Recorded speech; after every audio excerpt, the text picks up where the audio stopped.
If everybody had an ocean across the USA, then everybody'd be surfing like California.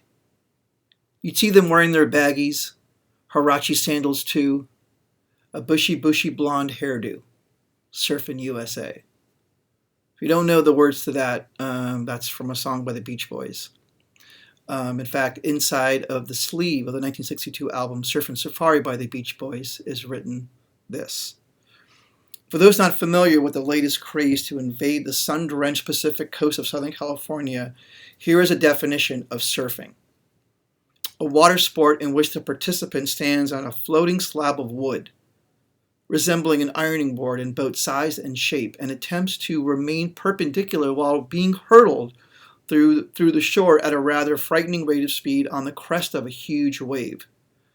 This is especially recommended for teenagers and all others without the slightest regard for either life or limb.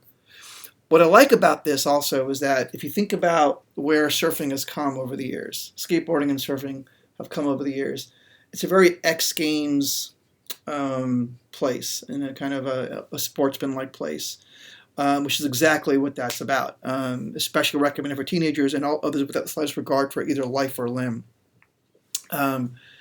And I think, sadly, the Olympics, which was going to be the very first time, the Tokyo Olympics, which was supposed to happen, which was going to be the very first time surfing and skateboarding were going to be included in the Olympics, was going to be a very big thing for the first time ever, where these two sports were going to get that kind of, global recognition.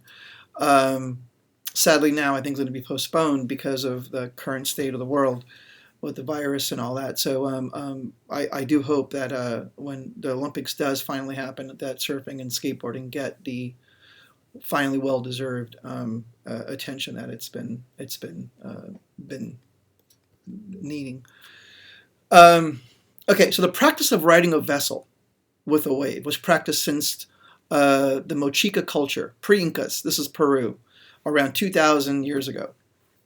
The vessels the Mochica people used were called cabalitos de totora, which meant straw seahorses, basically. Although the Mochica used the cabalitos de totora for fishing purposes, it is also believed that they were also possibly used for fun, which is awesome, because it actually wasn't just a thing to use to go get dinner. It was actually entertainment. Now, when it comes to surfing culture, I like to put it in this kind of timeline of there was kind of a before and after, a very specific event that happened. And I like to call this PG. So the timeline of PG. And PG stands for pre-Gidget or post-Gidget. What is Gidget? Good question.